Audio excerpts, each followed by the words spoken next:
یہ مہینہ اللہ کی رحمتوں کا موسم بہار ہے۔ چھم چھم رحمتیں برستی ہیں، انوار اترتے ہیں، گناہگاروں کو آتش دوزخ سے نجات بخش دی جاتی ہے۔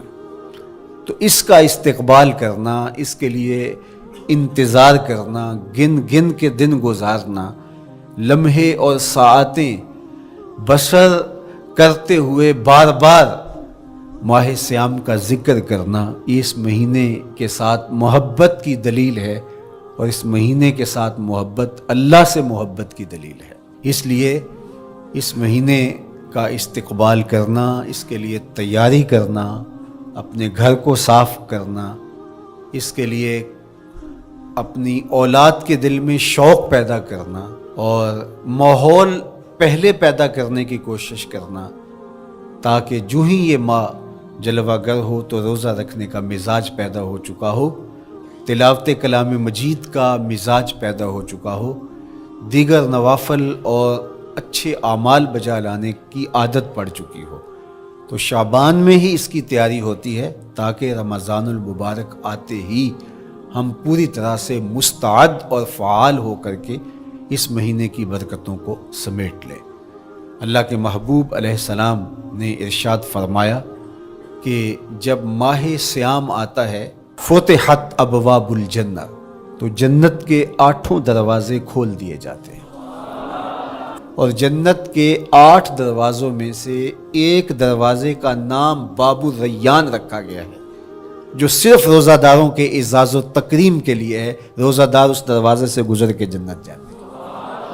حضرت سیدنا سلمان فارسی رضی اللہ تعالی عنہ فرماتے ہیں کہ رمضان المبارک سے قبل حضور نے یہ خطبہ ارشاد کیا، یا ایھا الناس، اے لوگو، قد اظلکم شہر عظیم، اللہ نے تمہارے اوپر ایک بہت پاکیزہ، پر نور، عالی مرتبت مہینہ سایہ فگن کر دیا ہے۔ شہر فیہ لیلۃ خیر من الف شہر، اس مہینے میں ایک ایسی رات ہے جو 1000 مہینے سے بہتر ہے۔ جعل اللہ صیامہ فریدہ و قیام لیلۃ تطوع، اس مہینے کے دن کے روزے فرض قرار دیے گئے اور راتوں کا قیام نفل بنایا گیا۔ ومن تقرب فیہ بخصلۃ من الخیر کان کمن ادى فریدۃ فیما سواہ، ایک نفل کا ثواب ایک فرض کے برابر اس مہینے میں کر دیا جاتا ہے۔ ومن ادى فریدۃ کان کمن ادى 70 فریدۃ فیما سواہ، اور اگر کوئی ایک فرض ادا کرتا ہے تو اس کو 70 فرائض کا ثواب ملتا ہے۔ وہو شہر الصبر، یہ مہینہ صبر سے کھاتا ہے، ہونے کے باوجود بھی انسان تناول نہیں کرتا۔ ٹھنڈا میٹھا مشروب میسر ہے اور زبان کانٹا بن گئی، حلق خشک ہو گیا، لیکن اس کے باوجود بھی ایک گھونٹ حلق سے نیچے اتارنے کا روادار نہیں ہوتا، تو یہ صبر کی عادت ڈالتا ہے۔ اور سنو، صبر کا ثواب جنت ہے۔ وشہر المواسات، اور یہ ہمدردی کا مہینہ ہے، باہمی پیار کا مہینہ ہے، الفتیں بانٹنے کا مہینہ ہے، نرم دلی کا مہینہ ہے، ایک دوسرے کے احساس کا مہینہ ہے۔ جب کوئی شخص بھوک اور پیاس کاٹتا ہے تو اس کو پھر محسوس ہوتا ہے، بالخصوص امراء، کہ بھوک کیا بلا ہوتی ہے، اور جو نان شبینہ کو ترستے ہیں اور جنہیں کھانا میسر نہیں آتا، ان کی زندگیاں کتنی تلخ ہوتی ہیں۔ تو بھوک اور پیاس احساس پیدا کرتی ہے۔ وَشَهْرٌ يُزَادُ فِيهِ رِزْقُ الْمُؤْمِنِ، اور یہ ایسا مبارک مہینہ ہے جس میں مومن کا رزق بڑھا دیا جاتا ہے۔ غرباء تک بھی اللہ کی نعمتیں وہ پہنچتی ہیں جو عام دنوں میں ان کو میسر نہیں ہوتی، اور امراء بھی نعمتوں کا لطف لیتے ہیں، اس لیے کہ بھوک کاٹنے کے بعد جب ان کو نعمت میسر آتی ہے تو پھر انہیں احساس ہوتا ہے۔ وَمَنْ فَطَّرَ فِيهِ صَائِمًا كَانَ مَغْفِرَةً لِذُنُوبِهِ، جس نے روزہ دار کا روزہ افطار کروایا، یہ افطاری گناہوں کی مغفرت اور آتش دوزخ سے گردن کی آزادی کا مجدہ جاں فضا بن جائے گا۔ وَقَانَ لَهُ مِثْلُ أَجْرِهِ مِنْ غَيْرِ أَنْ يَنْقُصَ مِنْ أَجْرِهِ شَيْءٌ، اور روزہ افطار کروانے والے کو روزہ رکھنے والے جتنا اجر ہی دیا جائے گا۔ لیکن روزہ رکھنے والے کے اجر میں بھی کوئی کمی نہیں واقع ہوگی۔ تو صحابہ کا تو دل تڑپنے لگا کہ یہ کتنی بڑی بات ہے۔ انہوں نے کہا اے اللہ کے پیارے رسول صلی اللہ علیہ وسلم، ہم میں سے تو ہر بندہ یہ طاقت نہیں رکھتا کہ روزہ دار کو روزہ افطار کروا دے، تو یہ تو پھر اہل زر ہی یہ سعادت حاصل کر پاتے ہیں۔ حضور نے ارشاد فرمایا یؤتی اللہ ھذا الثواب، یہ ثواب اللہ اسے شخص کو بھی عطا کرے گا۔ من فطر صائما علی مزقۃ لبن او تمرۃ او شربۃ من ماء، جس نے کسی کا روزہ ایک گھونٹ دودھ سے کھلوا دیا یا ایک کھجور سے کھلوا دیا یا پانی کے ایک گھونٹ سے اس کا روزہ افطار کروا دیا۔ ومن اشبع صائما، اور جس نے صحیح اہتمام کے ساتھ روزے دار کو اچھا کھانا کھلایا، اچھی پرتکلف افطاری دی، سقاہ اللہ من الحوض شربتا لا یظمأ حتی یدخل الجنہ، اس کو حوض کوثر سے ایسا جام ملے گا 50,000 سال کے دن میں اس کو دوبارہ پیاس نہیں لگے گی، یہاں تک کہ جنت میں چلا جائے گا۔ فرمایا وَهُوَ شَهْرٌ أَوَّلُهُ رَحْمَةٌ، یہ وہ مہینہ ہے جس کے پہلے 10 دن رحمت ہیں، اور اس کا درمیانی عشرہ اوسطہ وہ مغفرت ہے، وآخرہ عتق من النار، اور اس کا آخری عشرہ جو ہے وہ آتش دوزخ سے نجات کا ضامن ہے۔ کہا کہ 4 کام اس مہینے میں کثرت کے ساتھ کرو، وہ 2 خصلتیں، 2 کام جن کے ذریعے سے تم اپنے رب کو راضی کر سکو۔ فشہادۃ اللہ الہ الا اللہ، وہ گواہی دینا ہے لا الہ الا اللہ، وتستغفرونہ، اور تم کثرت سے استغفار کرو، اللہ سے بخشش مانگو، اللہ سے جنت طلب کرو اور دوزخ سے پناہ مانگو۔ تو یہ کام جو تمہاری ضرورت ہے تم اس مہینے میں کثرت کے ساتھ کرو۔ روزہ فرض کیوں کیا گیا؟ سویر سے لے کر شام تک سب کچھ ہونے کے باوصف بھوک اور پیاس میں وقت گزارنا اور میسر ہونے کے باوجود ایک گھونٹ بھی حلق سے نیچے نہ اترنے دینا، آخر اس میں کیا حکمت تھی؟ تو یہ بات اچھی طرح سے ہمیں سمجھ لینی چاہیے کہ یہ صرف کھانے پینے کو ترک کر دینا ہی نہیں ہے، بلکہ ان مقاصد جلیلہ کے حصول کے لیے روزہ رکھا جاتا ہے جو مومن کی زندگی کا مقصود ہے۔ اور اگر کوئی شخص کھانا پینا تو ترک کر دیتا ہے لیکن ان امور سے نہیں رکتا جن امور سے روکنا ان روزوں کا مقصود تھا، تو اس کا روزہ نہیں کہلاتا۔ میرے اور آپ کے آقا و مولا حضور نبی رحمت صلی اللہ علیہ وآلہ وسلم نے ارشاد فرمایا من لم یدع قول الزور والعمل به فلیس للہ حاجۃ فی ان یدع طعامہ وشرابہ، جس نے جھوٹ اور اس پر عمل کرنا نہ چھوڑا، جھوٹے کام ترک نہیں کیے، اس کا بھوکا اور پیاسا رہنا اللہ کو منظور نہیں، اللہ کو کوئی ضرورت نہیں کہ وہ بھوک اور پیاس کاٹے۔ روزے میں تو ان امور سے بھی روک دیا گیا جو امور عام زندگی میں جائز تھے، جو مشروع تھے، مباح تھے، لیکن روزے میں ان جائز مباح امور سے بھی منع کر دیا گیا۔ طیب اور طاہر کھانے، خوبصورت مشروب، ان سے روک دیا گیا۔ آپ آب زمزم بھی نہیں پی سکتے جبکہ وہ متبرک پانی ہے۔ شہر مدینہ میں بیٹھ کر شہر مدینہ کی پکی ہوئی کھجوریں بھی آپ نہیں لے سکتے، اس لیے کہ آپ روزے سے ہیں۔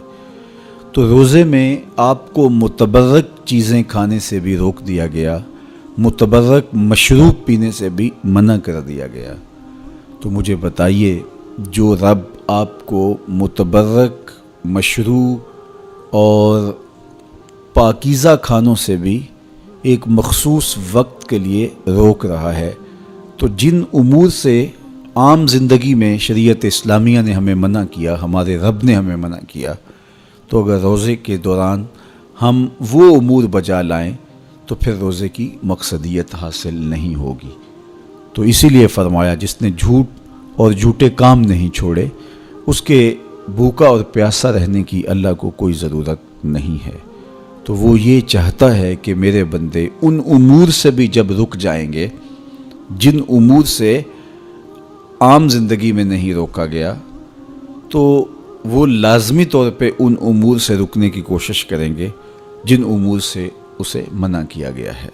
تو جب یہ چیز انسان کا فہم، انسان کی عقل اور انسان کی خرد طے کرتی ہے تو پھر لا محالہ طور پہ رکنے کی عادت اس کے اندر تقوی کی نشأت کا ذریعہ بنتی ہے۔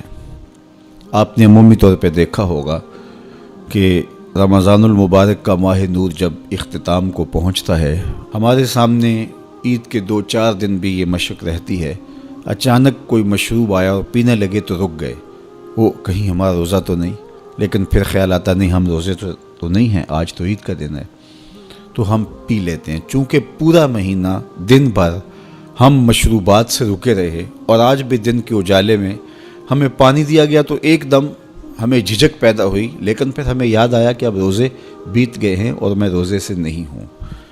تو جو چیز جائز اور مشروع تھی، ایک وقت کے لیے اس چیز سے بھی ہم رکے تو ہماری طبیعت کے اندر یہ ملکہ پیدا ہو گیا کہ ہم اس سے رکنے کا مزاج پیدا کر لیتے ہیں۔ تو اگر ہم ان امور سے رک جاتے ہیں جن کو شریعت اسلامیہ نے منع کیا ہوا ہے، تو پھر دوبارہ جب اس کو کرنے لگتے ہیں تو پھر ہمارا ہاتھ بھی رکے گا اور پھر ہم مستقل اپنے ہاتھ کو روک سکتے ہیں کہ ہاں میاں یہ روزے میں بھی چیزیں منع تھی اور روزے کے بعد بھی یہ چیزیں ہمارے اوپر منع ہیں۔ تو ایک ملکہ پیدا ہو جائے گا ان امور منہیات سے رکنے کا، ان سے باز رہنے کا۔ تو گویا یہی تقوی ہے کہ جو اللہ جل شانہ نے ہمارے اوپر حرام کیا ہے اس سے ہم رک جائیں، جس کام کے کرنے کا حکم دیا ہے اس کام کو ہم بجا لائیں۔ جس طرح ڈھال آپ کر دیتے ہیں جنگ میں برستے ہوئے تیروں کے سامنے، تو وہ تیر ڈھال سے ٹکرا کے گر جاتے ہیں اور آپ کو نقصان نہیں پہنچتا، تو روزہ بھی آتش دوزخ سے ڈھال ہے، جہنم کی آگ سے بچانے والا ہے۔ روزے دار کو اللہ کی خاص رحمت نصیب ہوتی۔ ایک حدیث میں آتا ہے کہ روزے دار کو 2 خوشیاں نصیب ہوتی ہیں۔ ایک خوشی اسے تب ملتی ہے جب وہ روزہ کھولتا ہے، جب سارے دن کی بھوک اور پیاس کاٹنے کے بعد شام کے لمحے ہوتے ہیں اور پھر روزہ منزل تک پہنچتا ہے، تو کس مسرت اور خوشی اور سرشاری کے عالم میں روزہ دار ہوتا ہے کہ شکر ہے کہ اتنی لمبی اور اتنی سخت گرمی کے ماحول کی شدت کے باوجود اللہ تعالیٰ نے مجھے روب منزل کیا۔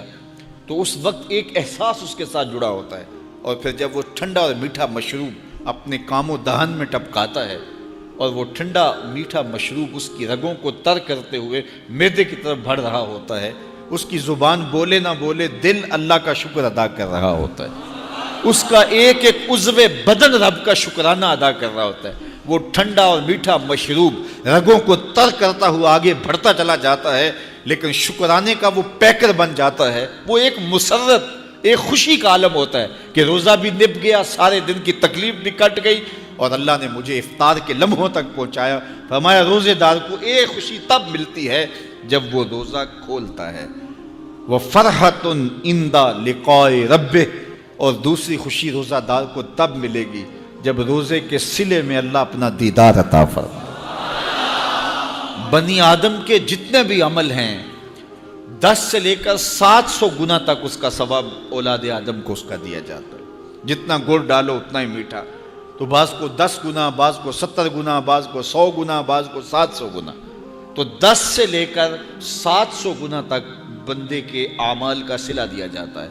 لیکن میرے حضور نے فرمایا لیکن روزہ جو ہے اللہ فرماتا ہے وہ میرے لیے ہے اور اس کا اجر میں خود عطا کروں۔ جب وہ خود عطا کرے گا تو کتنا عطا کرے گا؟ سخی اتنا بڑا ہو تو پھر کیا عطا کرے گا؟ بلکہ بعض نے اس کو عجزی بہی کی بجائے عجزہ پڑھا ہے بصیغہ مجہول، کہ روزہ میرے لیے ہے اور اس کی جزا میں خود ہوں۔ باقی اعمال کی جزا جنت ہے، جنت کی نعمتیں ہیں اور بہت کچھ ہے، لیکن روزے کی جزا میں خود ہوں۔ اور جس کو وہ خود مل گیا پھر جنت میں مل گئی، جنت والا جو مل گیا پھر جنت بھی مل گئی، جنت کی نعمتیں بھی مل گئیں۔ تو روزہ اللہ کی خوشنودی کا ذریعہ ہے، اس کی رضا کا ذریعہ ہے۔ تو خوش نصیب لوگ روزے کی برکتیں حاصل کرتے ہیں۔ اور ایک روایت میں آتا ہے جب رمضان المبارک کا آغاز ہوتا ہے، اللہ اہل ایمان کو، اپنے بندوں کو محبت کی نظر سے دیکھتا ہے، اور اللہ جس کو محبت کی نظر سے دیکھ لے پھر اسے کبھی عذاب نہیں دے گا۔ اللہ اکبر۔ تو یہ روزہ دار کے لیے اللہ کی کرم نوازیاں ہیں، اللہ کی رحمتوں کے اجالے ہیں جو اس کے اوپر برستے ہیں۔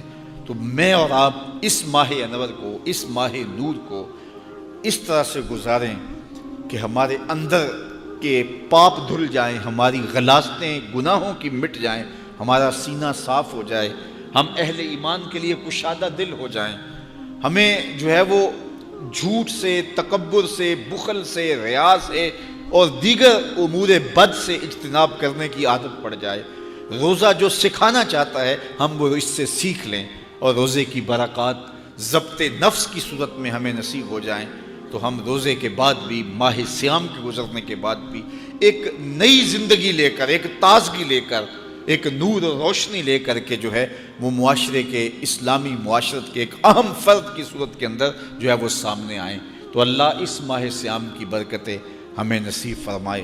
ہر سال مہینہ آتا ہے، گزر جاتا ہے، ہم پورا مہینہ بھوک کاٹتے ہیں اور پھر وہاں کے وہاں ہی کھڑے رہتے ہیں، تو پھر ہمیں سوچنا چاہیے، لیکن اگر تبدیلی آتی ہے تو پھر شکریہ ادا کرنا چاہیے۔ آج کی اس تاریخ میں ہم عزم کر کے اٹھیں کہ ہمارا یہ ماہ صیام ہماری زندگی میں ایک سنگ میل ثابت ہوگا، اور ہم ایک نئے باغپن کے ساتھ، نئے عزم کے ساتھ یہ مہینہ گزاریں گے اور ضبط نفس سیکھیں گے اس مہینے سے۔ تو ویڈیو کو دوسروں تک شیئر ضرور کریں۔ جزاک اللہ۔